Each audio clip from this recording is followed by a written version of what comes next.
Hello, my name is Greg Gillis. I'm in a band called Girl Talk.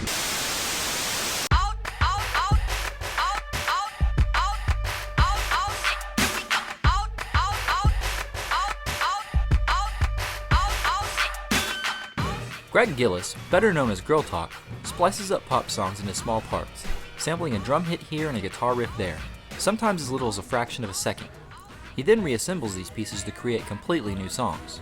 It's amazing to put like rap lyrics over top of a Police song. It's amazing to just manipulate these nostalgic connections and make something new out of it. Anything you want, you got it. Anything you need, you got it. Anything at all, you got it.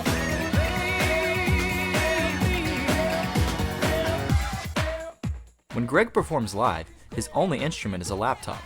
From the very inception of Girl Talk, Gillis was looking for ways to liven up his shows and engage the audience. In my early shows, I've always wanted to project this, a bit of a, rock star edge for a laptop show. Partially because I think it's funny, and also because I think it's effective that, people see you having a great time, they're having a great time. But, in the early days, especially when I'm open up for rock bands, no one cares about me, you get up there in a flashy outfit. I think it was always an effort to just go crazy, and people used to kind of describe the shows as, the guy who's having a blast in his bedroom pretending he's rocking out to this audience going nuts for him, and people, it's just this very pretend thing.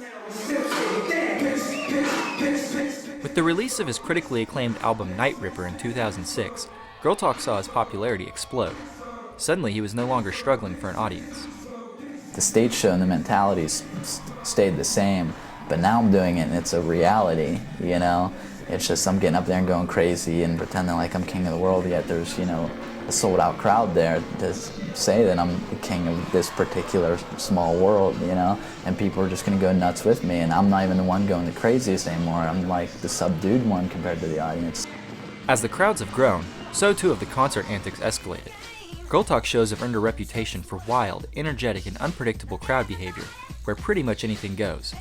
It's not atypical for a Girl Talk concert to end with Gillis nearly naked and much of the crowd up on stage.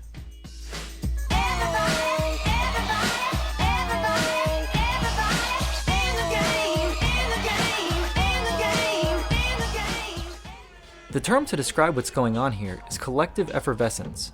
French sociologist Émile Durkheim coined this term in his 1912 book, The Elementary Forms of Religious Life, and it happens to serve as the basis for his theory of religion.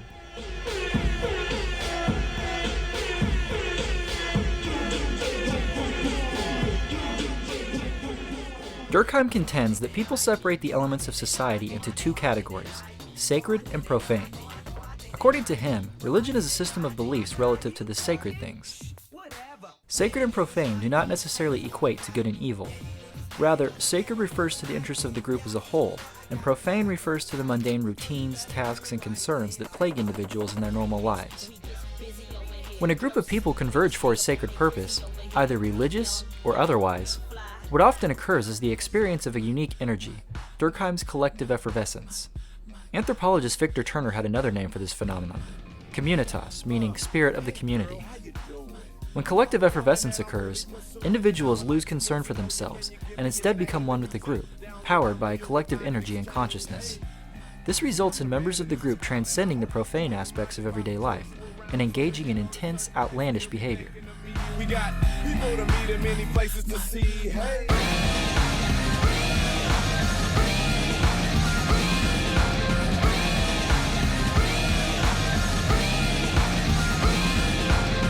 I used to always try to stand up on the table and balance and rock back and forth with the computer, almost challenging the audience to say, guess what, I'm going to kick the chord out and I don't care, and if you don't like it, I don't care, we're all going to get into this.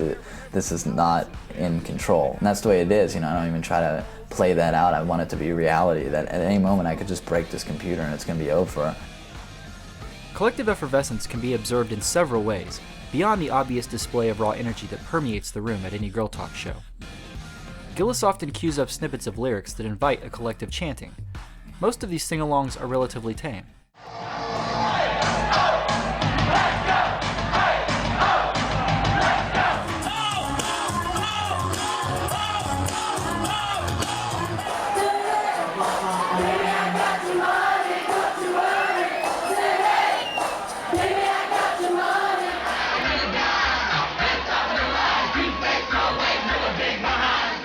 But of course, crowds have no reservations about chanting more vulgar or sexual lyrics.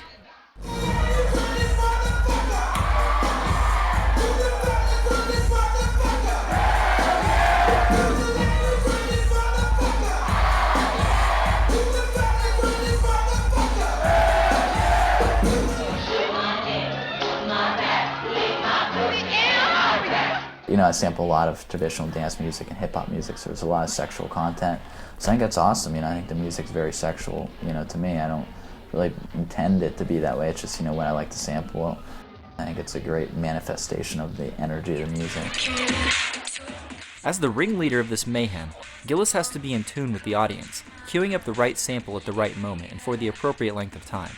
It's essential in keeping the energy flowing. A perfect example of this is the Kelly Clarkson song Since You've Been Gone, which seems to be universally popular at girl talk shows. Watching this clip as Greg drops out the beat before the chorus and the crowd takes a short breather.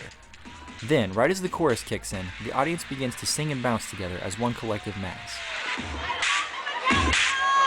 And all you'd ever hear me say is how I picture me with you. That's all you'd ever hear me say. But since you've been gone,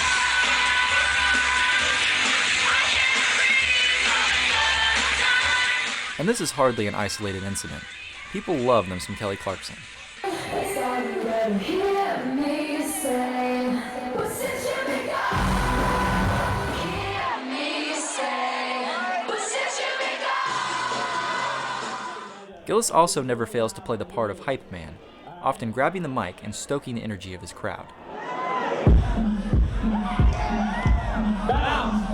Let's do it! We're not in our gallery, we're in your parents' basement. We're still together right now, it is early, come on!